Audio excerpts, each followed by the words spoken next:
کراچی میں انجمن ترقی پسند مصنفین کی تشکیل نو کے حوالے سے انتظامی اجلاس شہر کی اہم ادبی بیٹھک ثابت ہوا۔ انجمن کے صدر ممتاز مزاح نگار، کالم نویس اور شاعر اصغر خان کی رہائش گاہ پر ہونے والے اجلاس میں عہدیداروں اور مشیروں نے ملک میں شاعروں، ادیبوں اور ادبی محافل کو درپیش مشکلات پر غیر روایتی انداز میں خاصی دیر تک گفتگو کی، ایک دوسرے کے نقطہ نظر کو غور سے سنا، لائحہ عمل کے حوالے سے چیدہ پوائنٹس نوٹ کیے گئے اور اہم فیصلے کیے گئے۔ آج کی میٹنگ کا مقصد یہ ہے کہ ہمارا لائحہ عمل کیا ہونا چاہیے، کیسا ہونا چاہیے، اس میں تمام عہدیداران اپنا کریں اور خاص کر ہمارے جو مشیر حضرات ہیں وہ ہماری گائیڈ کریں تو ہم ایک لائحہ عمل بنا سکیں۔ بنیادی طور پر جو میری ذات ہے، شاید ڈاکٹر صاحب بھی مجھ سے ایگری کرتے ہیں کہ ہم مشاعروں کی تعداد کم رکھیں۔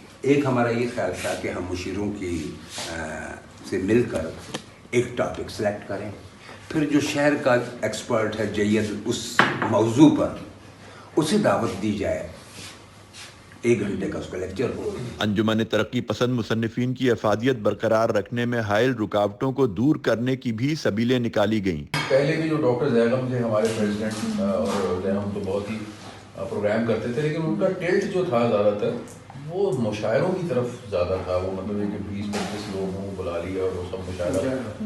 آپ حالانکہ بڑی اہم شاعر ہیں اور میں شاعر ڈیفینیٹلی بڑے امپورٹنٹ ہیں معاشرے میں، لیکن جب آپ اور جیسے ہم بیٹنگ کی بات کر رہے ہیں، ہم نے جوہری جو ہے جوہری صاحب کو اس نے اور دوسرے لوگوں کو کہ ہم یہ سلیکٹ کریں کہ آخر کس کو پڑھایا جائے گا، یہ بھی تو سلیکٹ کیا جائے گا۔ ہر آدمی شاعر بنا ہوا ہے، یعنی جس کا دل چاہ رہا ہے وہ شاعر ہے، کوئی سلیکشن نہیں، سلیکشن کوئی نہیں، معیار نہیں۔ تو اس سے کیا جو عام آدمی ہے، مثلا میں پروفیسر ہوں یونیورسٹی میں جب اپنے اسٹوڈنٹ سے لٹریچر کے بارے میں بات کرتا ہوں اور ان سے پوچھتا ہوں کہ تو ان کا کوئی بھی آئیڈیا نہیں بنتا شاعر ادیب کے بارے میں۔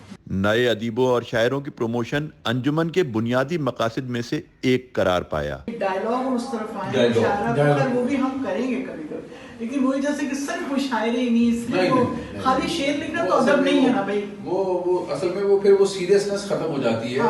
انجمن ترقی پسند مصنفین کا جو ڈائلاگ کے اوپر فکر تھی، ایک نیوکلس جو ہے نا اس کا تو ڈائلاگ ہی ہے نا۔ اس موقع پر طے ہوا کہ ادب برائے زندگی ہو یا زندگی برائے ادب، لیکن اصل توجہ ادب کی اہمیت پر مرکوز رکھنی ہوگی۔ میں یہ چاہوں گا کہ ہم جب اس کو لے کے چل رہے ہیں تو ہم کسی خاص نظریاتی، نہ تو ہم یہ کہ کوئی ہم یہ کریں گے کہ جی یہ دینی نقطہ نظر کی جماعت ہے فلاں نوٹ سے۔ اس دوران چائے کا دور بھی چلتا رہا، ہائی ٹی کے لوازمات بھی ماحول کو سازگار بنائے رہے اور ڈرائی فروٹس کی موجودگی میں خشک موضوعات کی دلچسپی بھی برقرار رہی۔ شرکاء نے اختلافی مباحث کو بھی دلیلوں سے ثابت کیا۔ یعنی پروگریس کی سب سے اعلیٰ جو اس کی تعریف میں نے جو پڑھی وہ ول ڈیورنٹ نے کی تھی، اس نے کہا تھا 35 years ago I knew everything. 35 years ago I knew everything.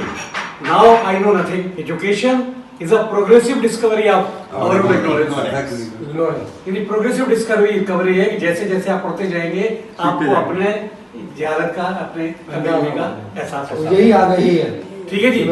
تو اگر ہم سب علم حاصل کرنا چاہتے ہیں اور علم چاہتے ہیں تو ہم سب پروگریسو ہیں، ٹھیک ہے جی۔